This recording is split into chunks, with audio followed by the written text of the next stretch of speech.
শোনো, আমি তোর নই দাদা, শয়তানও নই।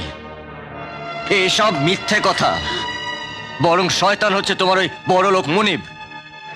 কি অন্যায় করেছি আমি? আমরা গরিব বলে কি আমাদের কোনো মান সম্মান কিচ্ছু নেই? এত বড় সাহস তোর, তুই আমার মুখের উপর কথা বলিস? তুই অন্যায় করিস নি? না, ভালোবাসা কোনো অন্যায় নয়। তোমাদের এই বড় লোক মুনিবের মেয়েও তো আমাকে ভালোবাসে। সে জোর করে আমাকে তাদের বাড়ি নিয়ে গেছিল। তুই কুকুরের মতো তার পেছন পেছন চলে গেলি না? এই লজ্জ বেহায়া কোথাকার লোভী! দাদা, দাদা, আমি লোভী নই। আর আমি মনে করি যে ভালোবাসা কোনো অন্যায় নয়। ও, এটাই তোমার শেষ কথা? হ্যাঁ। তাহলে আমার শেষ কথাটা এবার শুনে নাও।